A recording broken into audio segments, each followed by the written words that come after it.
Cari fratelli e sorelle, buongiorno. Chers frères et sœurs, bonjour. Nous écoutons la catéchèse du pape François à Rome le 27 novembre 2019. Je suis rentré hier du voyage apostolique en Thaïlande et au Japon. Un don dont je suis vraiment reconnaissant au Seigneur. Je voudrais renouveler ma gratitude envers les autorités et les évêques de ces deux pays qui m'ont invité et m'ont accueilli très cordialement. Je voudrais saluer surtout le peuple thaïlandais et japonais. Cette visite a fait grandir ma proximité et mon affection vis-à-vis de ces deux peuples. Que Dieu les bénisse avec abondance de prospérité et de paix. La Thaïlande est un royaume très ancien qui s'est modernisé fortement.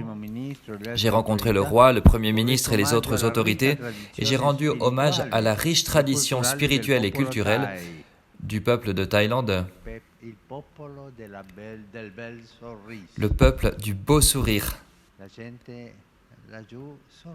Les gens sourient.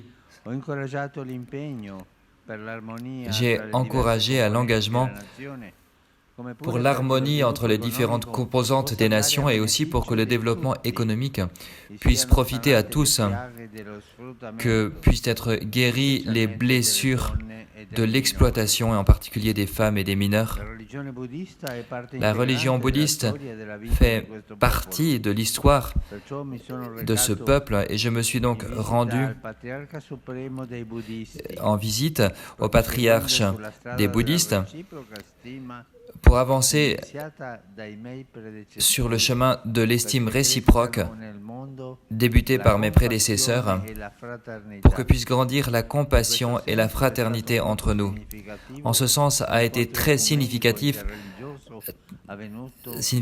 la rencontre œcuménique qui a eu lieu dans la plus grande université de ce pays. Le témoignage de l'Église en Thaïlande passe aussi à travers les œuvres de service vis-à-vis des malades. C'est le cas à l'hôpital Saint-Louis que j'ai encouragé en rencontrant le personnel de santé et certains patients. J'ai vu aussi les prêtres, les personnes consacrées, les évêques et mes confrères jésuites. À Bangkok, j'ai célébré la messe avec tout le peuple de Dieu au stade national et ensuite avec les jeunes à la cathédrale. Nous y avons fait l'expérience que la nouvelle famille formée par Jésus-Christ a aussi les visages et les voix du peuple de Thaïlande.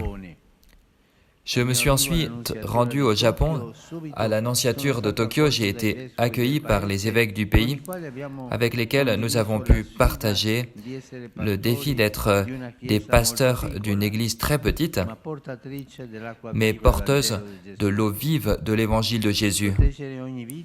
Protéger toute vie a été le titre de ma visite au Japon.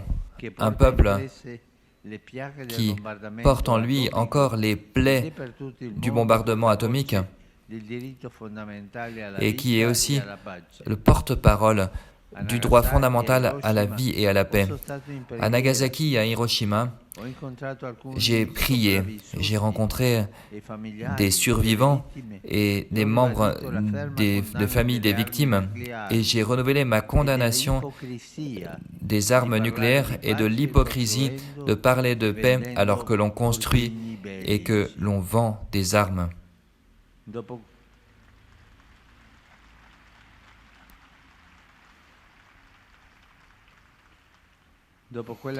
Après cette tragédie, le Japon a fait preuve d'une extraordinaire capacité de lutter pour la vie.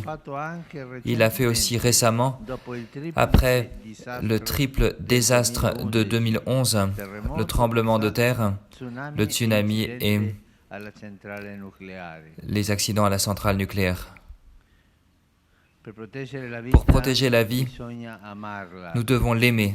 Et aujourd'hui, la grave menace dans les pays développés, c'est la perte du sens de vivre. Les premières victimes du vide du sens de vivre, ce sont les jeunes. Voilà pourquoi il y a une rencontre pour eux à Tokyo. J'ai écouté leurs questions, leurs rêves. Je les ai encouragés à s'opposer ensemble à toute forme de violence, à vaincre la peur dans l'amour de Dieu et le service du prochain. J'ai aussi rencontré d'autres jeunes à l'université Sophia avec la communauté académique. Cette université, comme beaucoup d'écoles catholiques, est très appréciée au Japon. À Tokyo, j'ai eu l'occasion de rendre visite à l'empereur Naruhito, auquel je renouvelle l'expression de ma reconnaissance. J'ai rencontré les autorités du pays avec le corps diplomatique et j'ai encouragé à une culture du dialogue caractérisée par la sagesse et l'amplitude d'horizon. En restant fidèle à ses valeurs religieuses et morales et ouvert au message de l'Évangile, le Japon pourrait être un pays qui encourage pour un monde plus rempli de paix et plus d'harmonie entre les hommes. Chers frères et sœurs, confions à la bonté et à la providence de Dieu les peuples de Thaïlande et du Japon.